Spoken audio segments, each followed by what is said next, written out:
제7장 교회. 하느님 나라를 향해 참회 순례를 시작한 백성. 1. 프란체스코가 본 교회.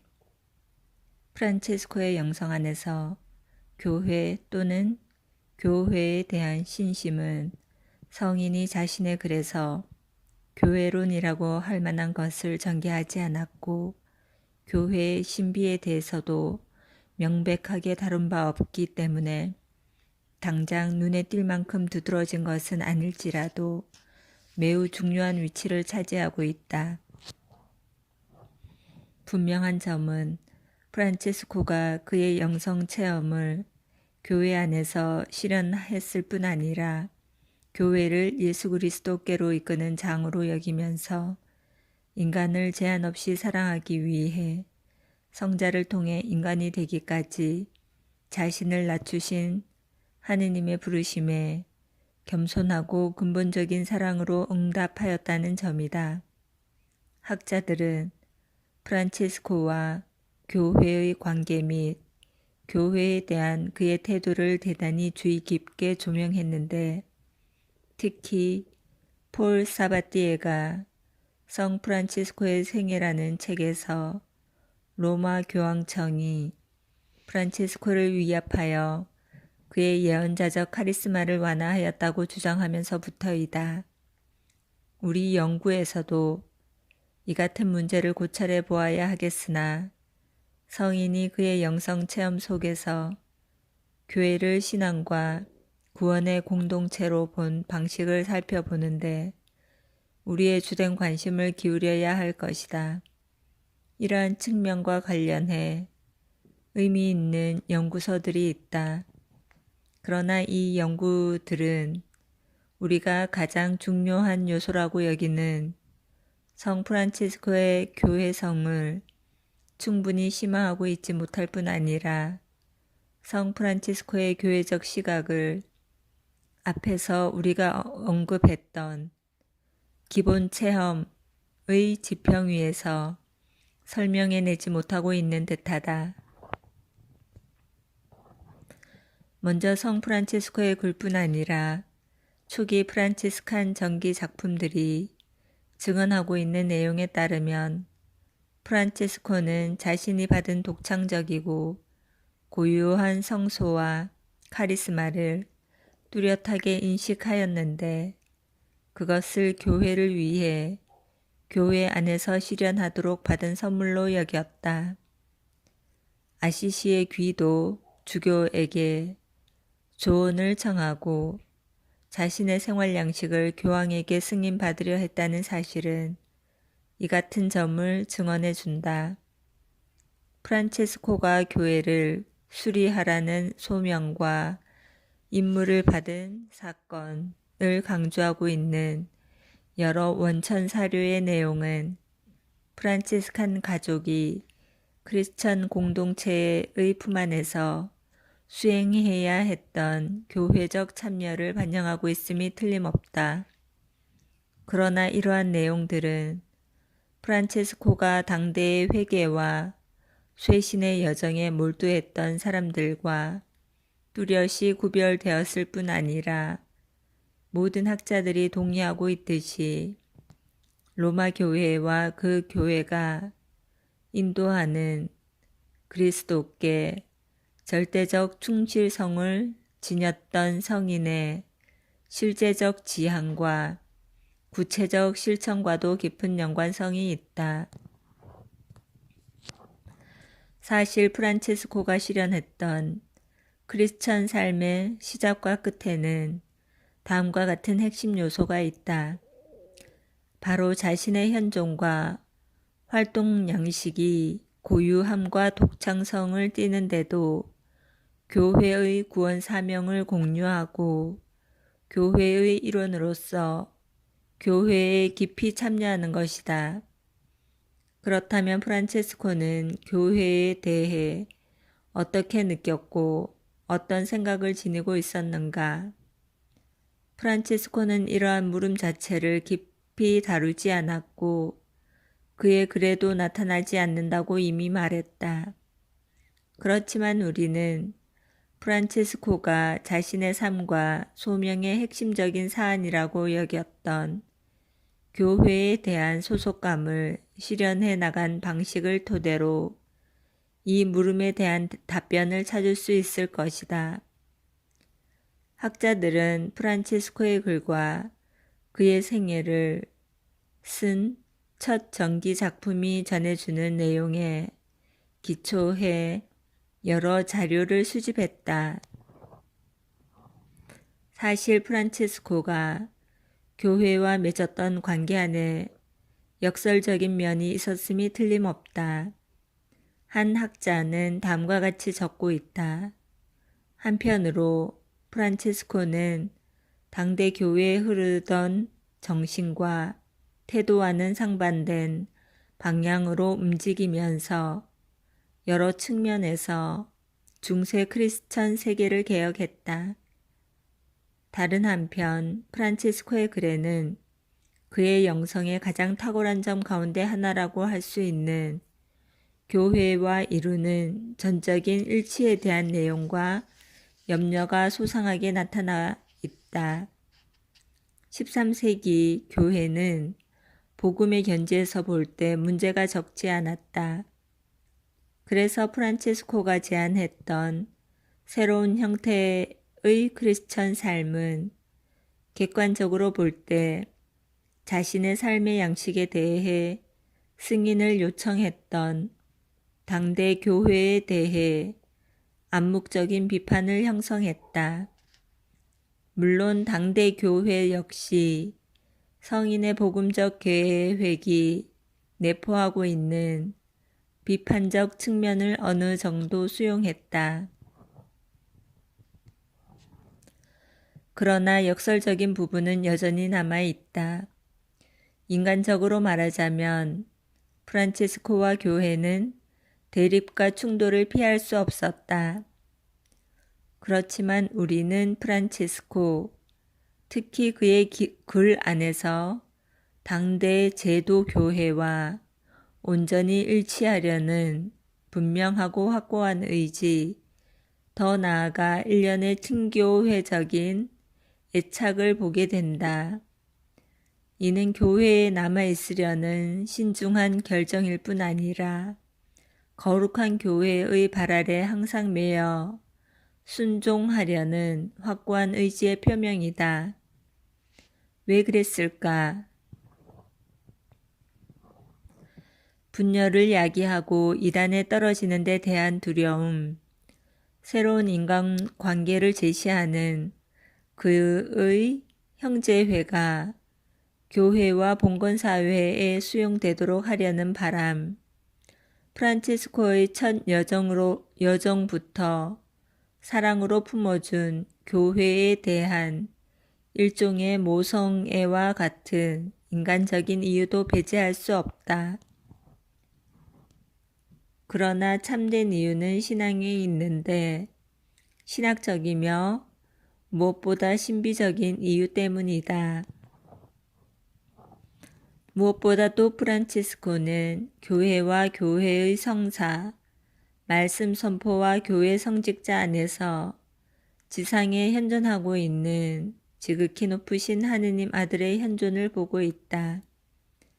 이는 유언에서도 드러나듯이 프란체스코가 복음적 삶을 위해 투신할 필요를 느낀 초기부터 나타난다. 주님께서는 처음부터 프란체스코를 교회로 인도하셨다. 그래서 우리는 프란체스코가 감지할 수 있는 육체적인 예수의 현존이라는 주제에 열중했다고 말할 수 있다. 프란체스코는 그 같은 현존을 교회 안에서 발견했다.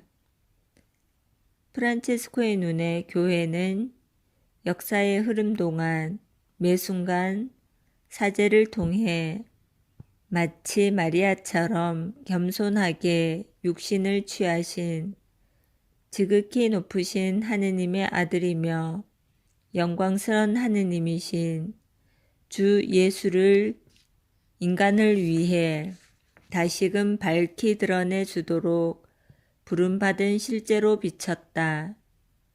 교회의 이러한 성사적 측면 때문에 프란체스코에게 자신이 교회와 단절된다는 것은 곧 교회 안에 성사적으로 깊이 현존하고 계신 예수와 단절된다는 것과 같은 의미였다.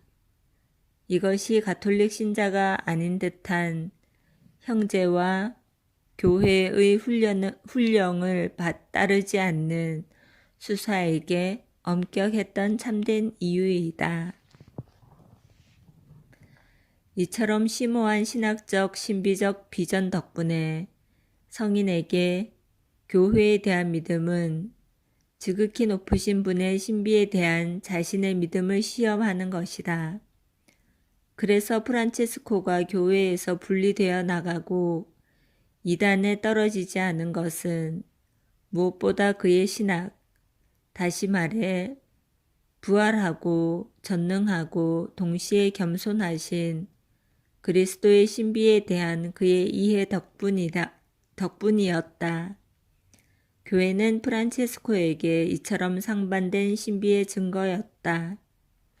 즉, 교회는 하느님의 전능함이 드러나는 장이면서도 하느님 사랑이 매일같이 모욕당하고 비하를 겪는 장, 거룩한 동시에 비천한 종이며 죄의 장이고 연약하면서도 하느님 은총이 승리하는 장이다.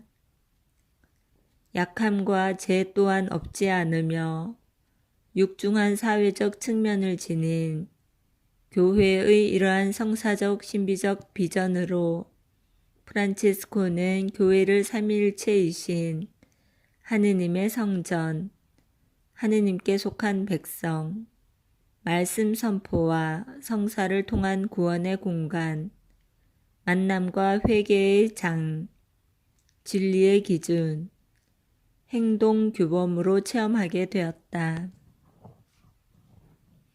그러나 우리에게는 아직도 성인의 교회 영성과 관련해 심화해야 할 것이 있는데 그것은 전능하면서도 겸손하고 가난한 그리스도의 신비와 상응하는 방향에서 실현해야 한다.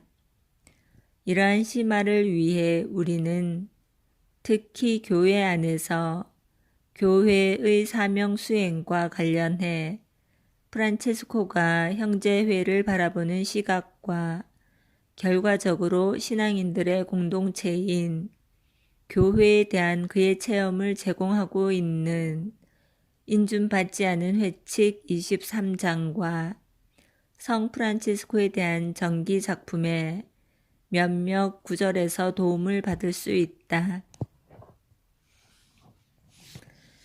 교회에 대한 프란체스코의 태도를 연구해 온 학자들의 글은 위에서 그의 신학적, 신비적 비전에 따라 언급했던 모든 태도와 감정, 즉 교계적 교회를 향해 키워나갔던 깊고 확신에 찬 존경심, 교황뿐 아니라 주교와 일반 성직자들이 교회 권위에 온전히 순종하려는 자세, 교회에 대한 생생한 소속감 등에 더 큰 관심을 기울였다.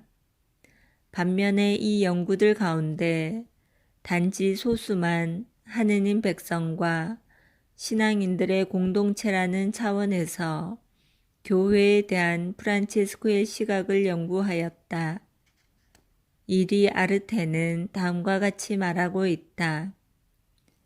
프란체스코의 생각에 교회는 교계 구조에만 국한되어 있지 않다.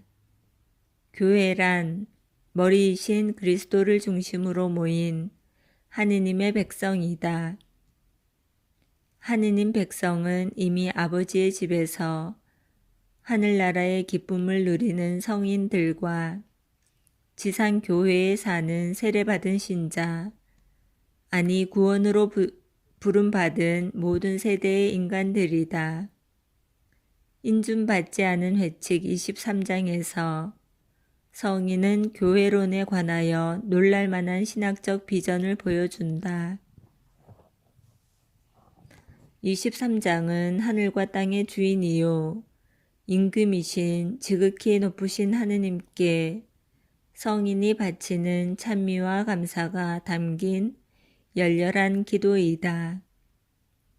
실제로 성인에게 교회가 무엇이며 성인이 교회를 어떻게 느꼈는지 이해하려면 인준받지 않은 회칙 23장을 주의 깊게 읽어야 한다. 이 본문을 살펴보기에 앞서 우리는 프란치스코의 교회 체험을 염두에 두어야 한다. 그는 자신의 체험을 자신이 설립한 형제회의 기초로 삼은 동시에 형제회 삶을 체험하면서 심화해 나갔다. 명백하고 의미 있는 역사적 사실은 프란치스코가 자신과 더불어 복음적인 근본주의를 실현하려는 공통된 열망으로 고무된 모든 사회, 문화 계층 사람들을 주님께서 자신에게 형제로 계시해 주셨다고 생각하는 특별한 삶의 양식을 받아들였다는 점이다.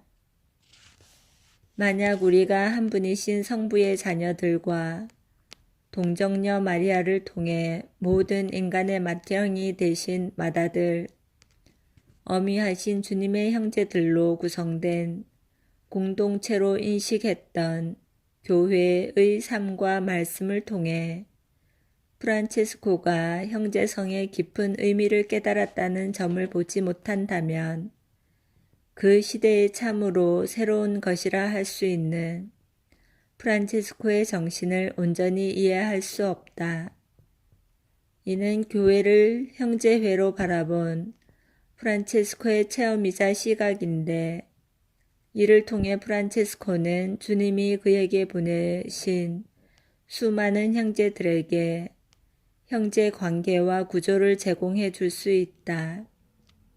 다른 한편 자신의 수도 가족 안에서 매일같이 체험했던 형제성은 교회의 형제성에 대한 그의 시각은 물론 형제로 느꼈고 공경했던 주 그리스도와 맺은 관계 역시 강화하고 심화하였다. 따라서 프란치스코가 자신의 공동체에 새겨준 형제적 측면을 보면서 비록 명시적인 형태는 아닐지라도 성인이 그 당대 사회와 교회의 수직적 봉건 구조에 맞서 수평적이고 친교적이며 형제적인 공동체 형태를 제시하고자 했다는 점을 지나치게 축소할 필요는 없다. 오히려 성인은 교회적 실제를 기본적으로 형제회로 인식했는데 교회의 이러한 가치는 한편으로 그의 형제 공동체의 존재 의미와 사명에 힘을 실어주었다. 다른 한편 성인은 자신의 형제회 안에서 실현했던 형제적 삶의 체험으로 교회가 그리스도 안에 모인 형제들의 공동체로 심화되고 확장되어 가도록 인도했다. 이제 인준받지 않은 회칙 23장의 본문으로 돌아가면서 성인의 눈길이 구세사 전반으로 확장되고 있음을 확인해 보아야 한다.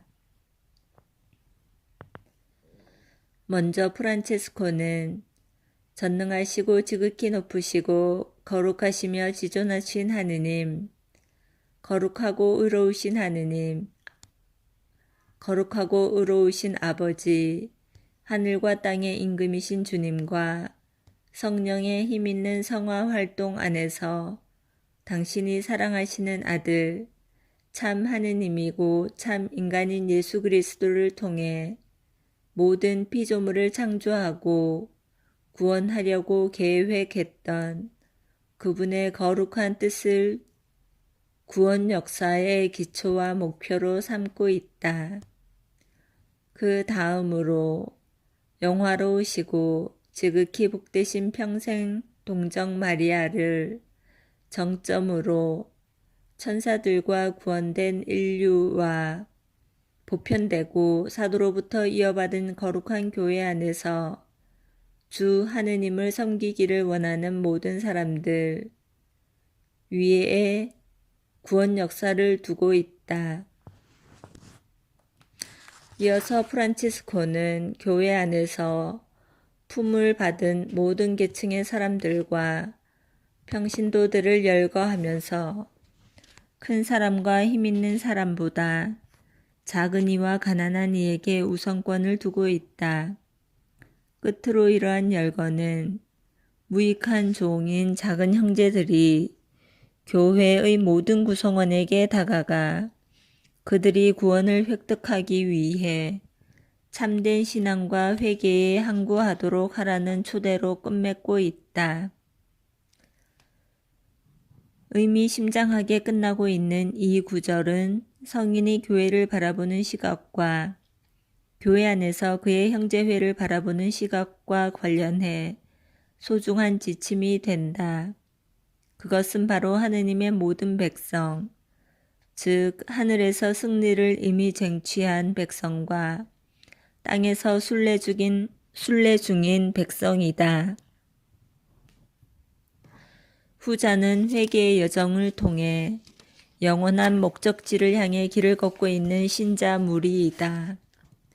그리고 영원한 고향을 향해 회개의 삶을 걸어가고 있는 공동의 여정 중에 작은 형제들은 특별한 기준점이 된다.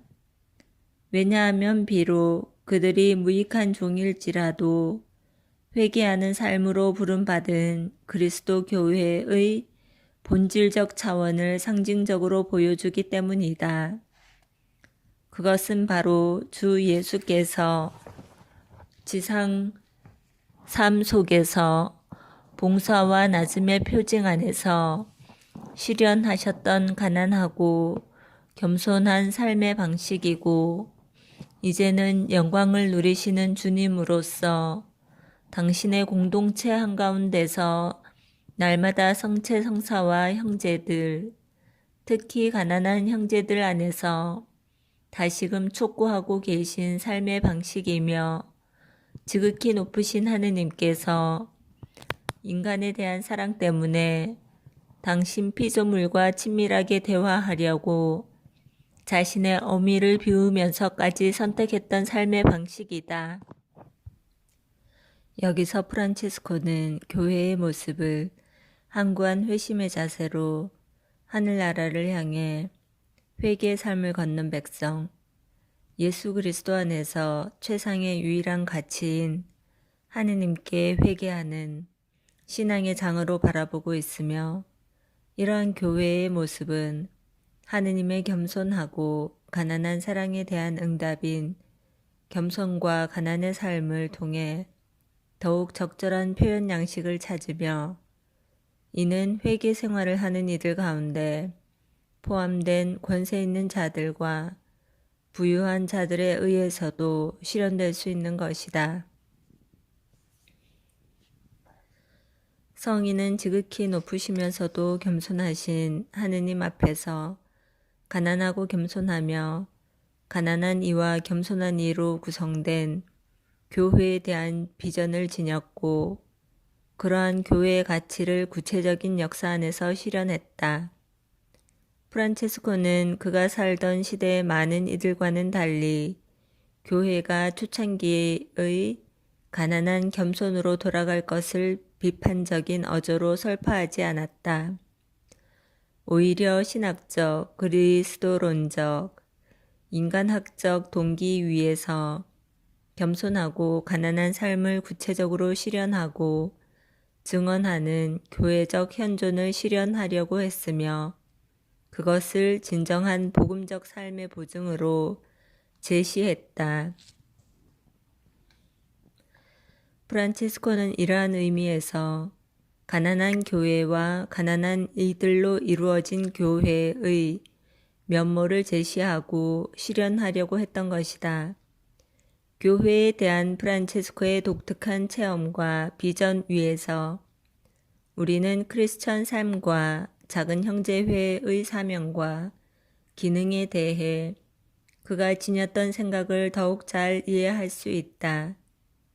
그것은 바로 특유의 가난하고 겸손하며 낮은 이로서 삶의 양식을 실행하고 자신의 무익함을 자각하면서 하느님 나라를 향해 회개하는 삶을 걷고 있는 겸손하고 가난한 하느님 백성의 선구자가 되는 것이다.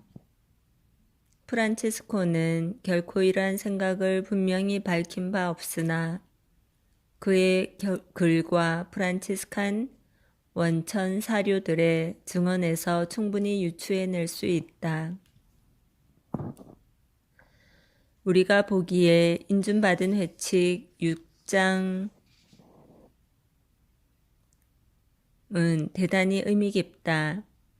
여기서 성인은 그의 형제회에 극단적인 가난에 기초한 생활 양식을 근본적으로 요구하고 그러한 요구의 그리스도론적, 종말론적 이유를 언급하면서 그 참된 의미와 목표를 제시하고 있다. 즉, 가난한 생활 양식은 교회의 품 안에서 작은 형제들에게 속한 목시자 부분으로서 그들이 이 세상에서 모범적인 양식으로 순례자와 이방인이 되게 하고 손쉽게 그들을 살아있는 사람의 땅으로 아무런 장애 없이 인도하는 것이다.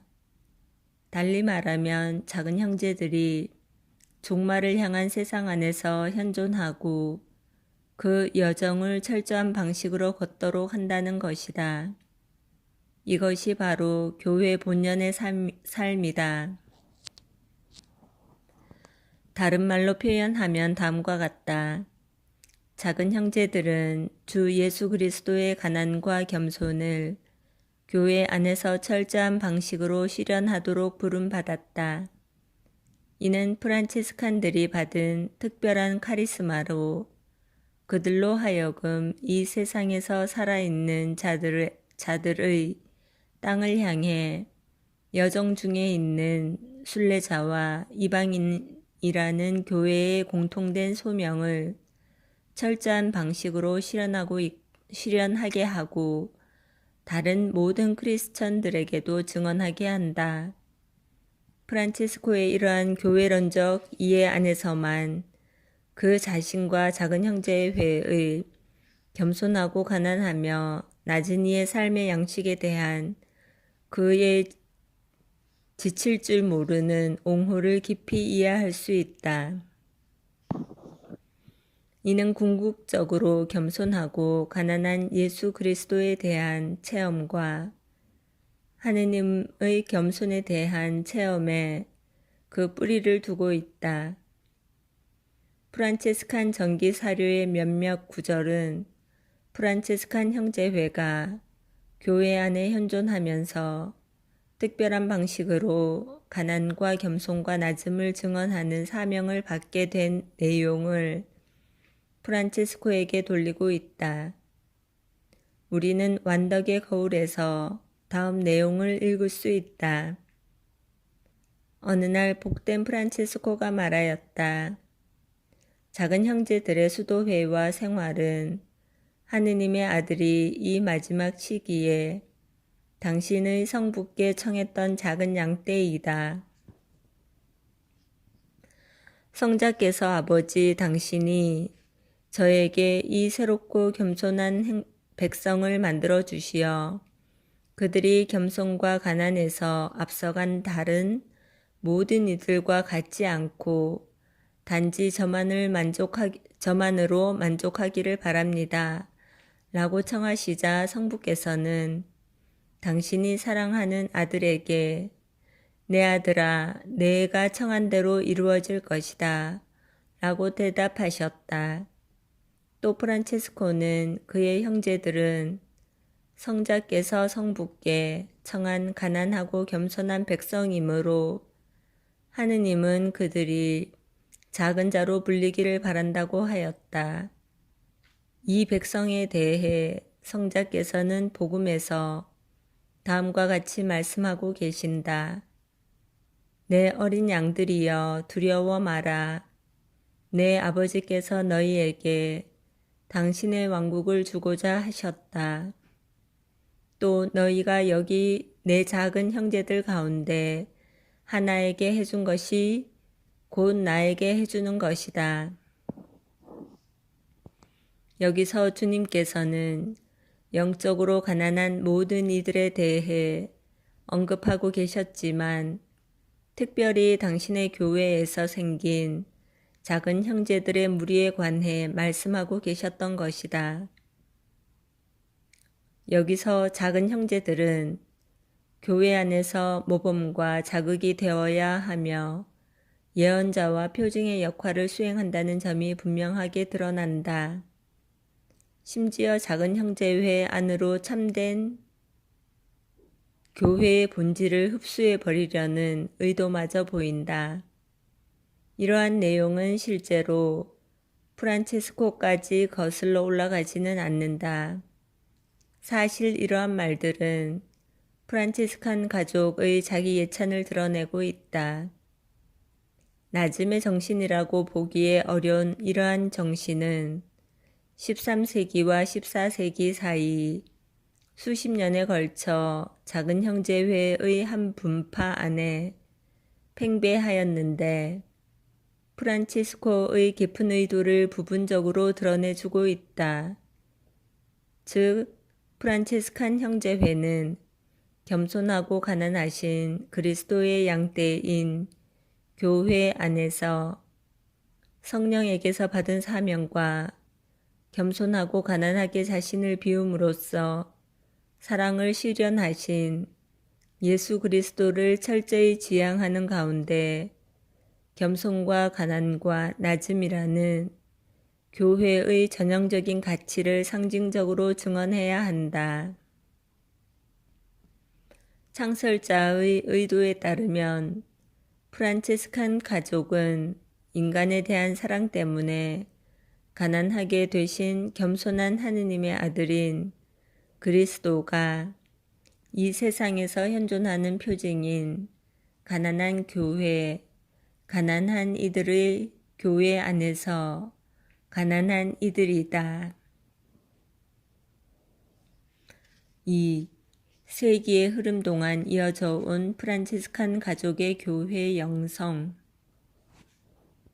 교회에 대한 이러한 성 프란치스코의 시각을 고려한다면 프란치스칸의 교회적 삶과 교회론, 프란치스칸 가족의 역사 대부분과 다양한 개혁, 교회와 사회 안에서 활동했던 수많은 프란치스칸 사상가와 활동가의 특색 있는 개입을 깊이 이해할 수 있다.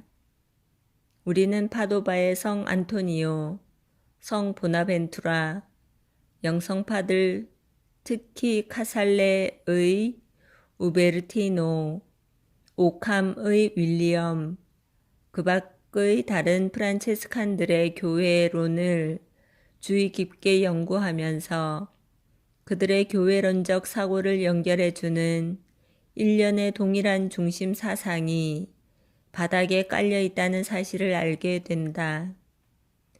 이는 다음과 같다. 교회는 이 세상에 속한 것이 아니다. 교회는 오직 하느님의 말씀으로 무장되고 주님의 은총에만 신뢰를 두며 진정한 고향은 여기가 아니라 하느님의 영원한 나라임을 자각하고 있는 가난하고 속화되지 않은 교회, 영적인 교회여야 한다. 프란치스칸 가족은 여러 프란치스칸 개혁운동의 본래 의도와 더불어 교회의 품 안에서 프란체스코를 통해 그리스도가 새겨준 사명을 훌륭하게 보존하려고 힘써왔고, 직간접적으로 교회가 가난한 겸손과 지상 권력의 포기와 주님의 겸손하고 가난한 사랑을 증언하도록 촉구하여 왔다. 많은 프란체스칸들이 때때로 창설자의 정신과 달리 매우 비판적인 목소리로 교회로 하여금 가난과 겸손을 증언하도록 촉구했던 것이 사실이다. 토디의 야코포네와 오캄의 윌리엄이 좋은 예이다. 이로써 우리는 교회와 크리스천 삶의 교회적 차원을 실현하고 증언하는 성 프란치스코적이고 프란치스칸적인 고유한 방식이 존재한다는 것을 알 수 있다. 이는 가난하고 겸손하고 십자가에 못 박히신 예수 그리스도에 대한 그들의 고유한 체험과 선포에 기초를 두고 있는데, 프란체스칸들의 그리스도 체험과 교회적 체험 사이에는 서로 영향을 주고받는 밀접한 관계성이 과거에도 있었고 지금도 있다.